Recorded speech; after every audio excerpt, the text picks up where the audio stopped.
साहित्य को व्यवसाय और अपप्रचार करुवा व्यक्ति शिक्षाविद शशधर पंडा कड़ा जवाब। साहित्य क्षेत्र में 122 वर्ष अतिक्रम करिथिबा भाषाभित्तिक राज्य ओडिशा आज साहित्य क्षेत्र में आगेवा बदल में किसी खल प्रकृतिर व्यक्ति जोगु साहित्य व्यवसाय परिणत होइथिबारु विभिन्न समस्या संपर्क में अंगुली निर्देश करी वरिष्ठ शिक्षाविद तथा पार्वती गोविंद साहित्य ट्रस्ट सभापति शशधर पंडा। तांकर कहवा अनुसार जो माने संगठन गढ़ुछंती ता व्यवसाय भित्तिक न होई साहित्य उपयोगी हेबा दरकार। आहुरी मध्य मत रखिथिले जे कौनसी कार्यक्रम को भल भाव न परखी कहार प्ररोचन सामाजिक गणमाध्यम प्रसार और प्रचार करने ठीक नुहे बोली असंतोष प्रकाश करते। जगन्नाथ कोटि प्रार्थना करी समस्त को भल भाव रखि प्रभु जगन्नाथ साहित्यिक गणमाध्यम प्रतिनिधि मानक पार्वती गोविंद साहित्य ट्रस्ट पक्षर धन्यवाद जणाइथिले। कटकरू अफसर अली की रिपोर्ट, आवाज ओडिशा।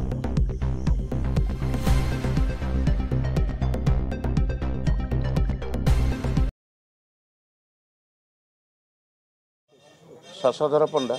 शिक्षाविद समाजसेवी साहित्य संगठक पार्वती गोविंद स्मृति संघ ट्रस्ट प्रतिष्ठाता कटक। कटक अनेक कटक बाहर अनेक समाज आदि कड़ी मुंड टेकी साहित्य क्षेत्र ये किंतु से कहीं चिंताधारा देखु प्रथम 1903 मसीहार भाषाभित्तिक राज्य ओडिशा एक मान्यता पाइला। 1903 रु बर्तमान 2025 122 वर्ष अतिक्रम करिगला। 122 वर्ष अतिक्रम करने भितर साहित्य क्षेत्र में आमर जो माने मुख्य थिले उत्कलमणि उत्कल गौरव आउ कांत कवि व्यास कवि आमर प्रकृति कवि से साहित्य को भल एते पाउथिले तापाई निजर रक्त झाल दे आम भाषा को बंचापी शत चेष्टा करथिले। 122 वर्ष पूर्व को लक्ष्य करंतु साहित्य कोठी थिला किंतु से जोड़ाक छाड़ी जाइचंती ताकू आमे आगे नवा चेष्टा करिबा ना आजिर साहित्य सभा करी ताकू व्यवसाय भित्तिक आमे कार्यक्रम लगेबा। मु देखुची ओडिशार सबु साहित्य अनुष्ठान जाउची मु को अनुष्ठान गले कौन न गले मोर सहयोग थाए। सहयोग माने नुहे जे खाली टंका आर्थिक उपरे पारे मानसिक उपरे पारे आ शारीरिक उपरे भी पारे यही सहयोग करने मु चाहे किंतु जो माने प्रकृत रे मु ओडिया भारी बढ़िया मो भाषा बढ़िया प्रकृत रे 4.5 कोटी ओडिया को भल पाउचंती मो ओडिया भाषा को भल पाउचंती सी केबे व्यवसाय भित्तिक साहित्य सभा करिवे नाही किंतु किछि खल प्रकृतिर लोक अछंती से माने साहित्य सभा को एक व्यवसाय भित्तिक सभा करी निजर व्यवसाय को वृद्धि करबा लागि चंती सेही मान को मु घृणा करूची एवं जो माने साहित्य सभा करूचंती प्रकृतिर भाषा को भल पाउचंती मु से मान को स्वागत करूची कारण सेही मान पई आम ओडिशा राज्यर भाषा बंचिक रही से मान जदि आम पाखरे पहुँचे निश्चित आम सहयोग करूँ एतर संदेह ना। समाज क्षेत्र समाज सेवा वर्तमान मुख्य टेकी समाज सेवा आपण मैंने देखु समय थिला कोटी गोटे वृद्धाश्रम थिला वर्तमान प्रति जिले में वृद्धाश्रम गढ़ी उठुची ता माने जे आम को पुओ बो को दोष दवा मुझे दोष दिए ना कौन से कारण बापा माँ को छाड़ी आसवे किए कौन असुविधा थी दूर रही छाड़ देते तेणु आम चेष्टा करवा किसी वृद्धाश्रम कमेवाई युवपीढ़ी को आम सचेतन करा पड़ो तांको आमको किसी सचेतना देवा पड़ो कि बापा माँ प्रकृत में कौन प्रथम भगवान होउछन्ति बापा माँ तापर द्वितीय को जीवा जदि से युवपीढ़ी से बुझे निश्चय युवपीढ़ी वृद्धाश्रम कमिज एवं मु समस्त अनुरोध करे जदि जीवन में शांति पाइब तार समाज सेवा को आग बढ़े निपर शांति पाइब एत सन्देह ना। सर गोटे प्रश्न कटक बर्तमान विभिन्न उन्नति कार्यक्रम चली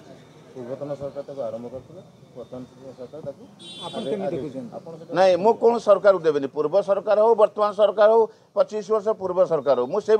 सरकार उपर दायी देवेनि किंतु मु जहाँ लक्ष्य करुच्ची कटकर बहु उन्नति काम चली आगू चलो यहीटार कि सन्देह नहीं सरकार तो आसले उन्नतिमूलक करेंगे किए अधिका कला कौन कला से आम टिप्पणी देवा उचित नुहे कारण आमर 5 आंगुली सामान नुहे 5 व्यक्ति सामान नुहति समस्त सामान मनोभाव ना तेणु से सरकार कौन कला ताकू आम गुरुत्व दबानी वर्तमान जो सरकार अच्छी कौन करुच्ची गुरुत्व दबा कौन सी अंचल समस्या अच्छी आम सरकार पर पहुँचेबा सेटा आम कम हो कि ना आम देखा आम हठात क्या दोष दबा से मुझे क्या दिए ना। किछि दिन तले देखा जाइथिला जे गोटे वाद विवाद उपर लागिथिला सेटा बाबद होउते गोटे डॉक्टरेट पई किंतु खल प्रकृति लोक होंती से सारे सेटा ठीक कि ना भूल। शुण वाद विवाद नले कौन हम आलोचना समालोचना नहले कौन कि आगू बढ़ कि बर्तमान प्रश्न उठी आमर भुवनेश्वर जयदेव भवन में ऑनरारी डॉक्टर अवार्ड करुले अमर बाग जड़े मेरिट यूनिवर्सिटी अमेरिका रेकग्नाइज करी परमिशन करी किसी ऑनरारी डॉक्टर सर्टिफिकेट दौले आमको ये डाकी अतिथि करी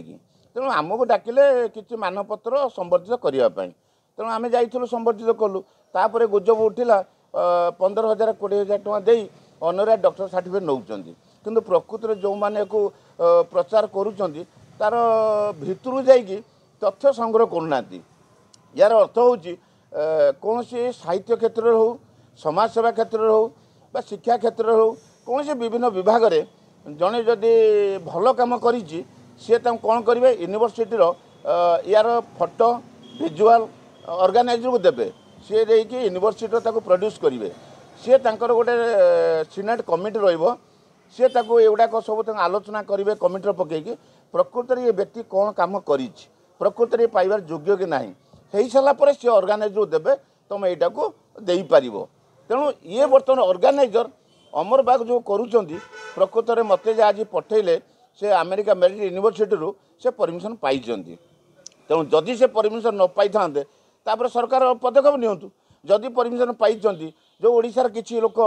गुजब सृष्टि कर पदक्षेप नियंतु मु आपण मानक मीडिया भाई भितर समस्त माध्यम जन देवाक चाहूँगी जदि ऑनरारी डॉक्टर सर्टिफिकेट जड़े दौरान जदि इलिगाली पदक्षेप कठोर कार्यानुष्ठान ग्रहण करा जाऊ जदि इलिगाली ना लिगाली दौरान जो मैंने गुजब सृष्टि कर दृढ़ कार्यानुष्ठान ग्रहण करा जाऊ जड़े गुजब करने पूर्व चिंता कर कौन घटनाटा को मो विषय गुजब कले मत कहले आप चाकरी कलापर केस थी मुझे मोर 114टा केस थी ना आपंकर ए केस मुझे हाँ मो चाकरी थी केस कहले आप 14टा मुझे 114टा थी तेणु मो ना गुजब सृष्टि कले जी कम कर लक्ष्य स्थल पहुँचो से क्या कथा शुणवनी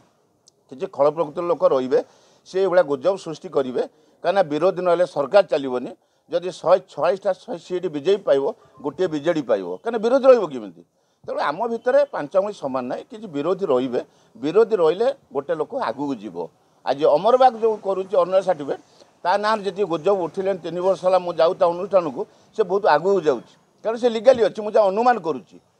तथापि मु सरकार को अनुरोध करेंगे तदंत करी जदि इलिगाल अच्छे दृढ़ कार्यानुष्ठान ग्रहण करूँ। धन्यवाद।